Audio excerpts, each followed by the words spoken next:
Air France a aussi la primeur du lancement de l'A340, un long courrier à 14 350 km de rayon d'action, multipliant ainsi le nombre de lignes sans escale. Au sol, le nouveau terminal C de CDG2 accroît la capacité de correspondance. Au niveau des ressources humaines, Air France compte sur un personnel qui a la volonté de s'adapter à la nouvelle donne. On améliore la ponctualité et le personnel est directement impliqué dans les résultats par l'échange de réduction de salaire contre des actions.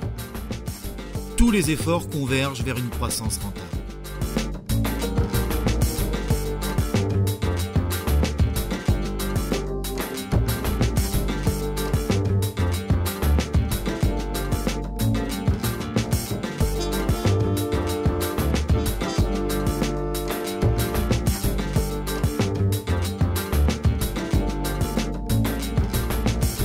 En 1994, la recapitalisation de l'État est acceptée par Bruxelles.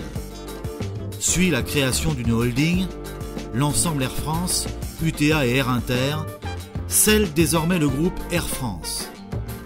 C'est le deuxième regroupement à l'image de celui de 1933, fondateur de la compagnie. Mais en quelques décennies, le monde a vraiment changé. La société est sur la liste des sociétés publiques, privatisables, ce qui renforce sa volonté de renouer avec les bénéfices. Objectif majeur, l'organisation de la plateforme de Roissy. Le hub ouvre plus de 14 000 possibilités de correspondance par semaine.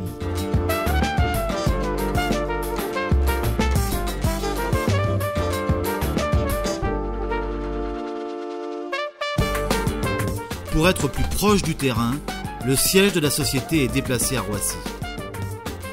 Le confort dans la cabine est sans cesse amélioré et un nouveau produit, l'espace 180, est proposé à la clientèle. Un fauteuil transformable en véritable lit, dans le même esprit que 40 ans plus tôt. Une nouvelle chaîne de services suivent à bord et au sol. Tous ces aménagements ont pour résultat le retour à l'équilibre en 1997, un changement profond des mentalités et une vision moderne face à la concurrence mondiale. Aussi, le statut d'Air France change et la société devient une entreprise comme les autres. On passe de la compagnie à la major. En 1998, la société reçoit les Boeing 777 et une nouvelle gare de fret est ouverte sur Roissy.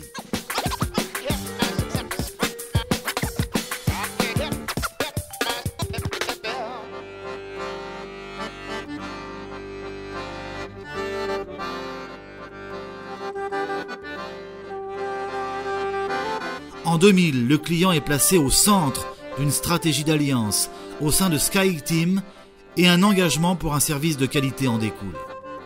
L'alliance déploie le dynamisme d'un total de 150 000 salariés.